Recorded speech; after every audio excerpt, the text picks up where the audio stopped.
সিলেটে যে বিবাহ বিচ্ছেদের যে মূল কারণ তাতে অন্যান্য জেলার চেয়ে একটু আলাদা।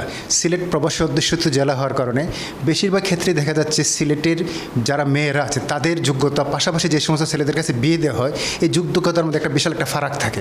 অনেক সময় দেখা যায় অনার্স পাস মেয়ে বিয়ে হয় ক্লাস 8 পাস একটা ছেলের সাথে, যে মানসিকভাবে সে মিশতে পারে না, ক্ষমতার দিক দিয়ে মিশতে পারে না, অর্থনৈতিকভাবে মিশতে পারে না, যার কারণে একটা দ্বন্দ্ব তৈরি হয়। দ্বন্দ্ব তৈরি হওয়ার কারণে কিন্তু বিবাহ বিচ্ছেদ দেখে যায়। আমরা যদি পরিসংখ্যান দেখি তাহলে বাংলাদেশে যত বিবাহ বিচ্ছেদের আবেদন পড়ে তার 70% কিন্তু মেয়েদের পক্ষ থেকে আসে।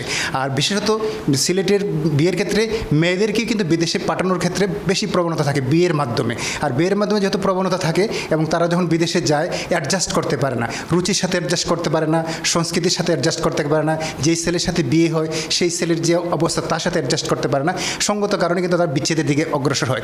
তাছাড়া পরকীয়া একটা বড় কারণ, পাশাপাশি সোশ্যাল মিডিয়া এবং পারস্পরিক সন্দেহ এবং যদি আপনার যোগ্যতার তারতম্য থাকে এই সমস্ত কারণে কিন্তু মানুষ বিবাহ বিচ্ছেদ হয়, ঠিকভাবে অ্যাডজাস্ট করতে পারে না। অনেক সময় থাকে ছেলের বয়স অনেক বেশি, ছেলে অন্যত্র বিবাহ করে থাকে, অন্যত্র পরকীয়া থাকে, বিভিন্ন কারণে কিন্তু মেয়েরা অ্যাডজাস্ট করতে পারে না।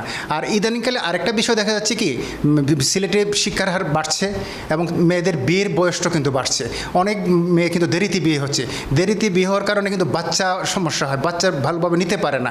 এই যে বাচ্চা না নেওয়ার কারণেও কিন্তু অনেক সময় বিচ্ছেদের দিকে অগ্রসর হয়। এতে কি স্বামী স্ত্রীর মধ্যে যে ভালোবাসা, পারস্পরিক যে শ্রদ্ধাবোধ এগুলো কমে যায় এবং কমে যাওয়ার মধ্য দিয়ে কিন্তু মেয়েরা বিচ্ছেদের দিকে আগায়।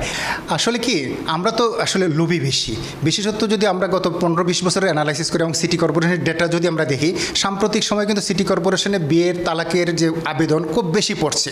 এর পিছনে অন্যতম কারণ হচ্ছে কি, বিদেশের স্বামী মানে ছেলে পেলেই কিন্তু আমরা বিয়ে দিতে চাই। ছেলে কোথাকার, তার বাড়ি কোথায়, তার যোগ্যতা কোথায়, সে কি জাহাজে গেল নাকি বৈধভাবে গেল নাকি অবৈধভাবে গেল, কোনো কিছু আমরা চিন্তা করতেছি না, মেয়েটাকে একটা ছেলের হাতে তুলে দিচ্ছি। ইভেন অনেক সময় আমরা মোবাইলে বিয়ে দিচ্ছি, ডিভাইসের মাধ্যমে বিয়ে দিচ্ছি, অ্যাডজাস্টমেন্ট নাই, পরিচয় নাই, কোনো জানাশোনা নাই, যার কারণে কিন্তু সে আর অ্যাডজাস্ট করতে পারতেছে না। এই সমস্ত কারণে কিন্তু যখন মেয়েটা বিদেশ যায়, বিদেশ যাওয়ার পরে কিন্তু সে দেখতে পায় যে আসলে আমি কোথায় আসলাম, এই কারণে কিন্তু সে মিশতে পারতেছে না। কারণ তার সামনে একটা ভবিষ্যৎ, তার ছেলে হবে, সংসার হবে, সামনে আগাবে। এই যে সামনে আগানোর ক্ষেত্রে কিন্তু সে চিন্তা করে আসলে কি এই ছেলের সাথে কি আমার সামনে আগানো উচিত না। এই কারণে কিন্তু সাধারণত মেয়েদের পক্ষ থেকে এখন বিবাহ বিচ্ছেদের পরিমাণটা অনেক বেশি, আবেদনের পরিমাণটা অনেক বেশি। ঠিক আছে, থ্যাংক ইউ।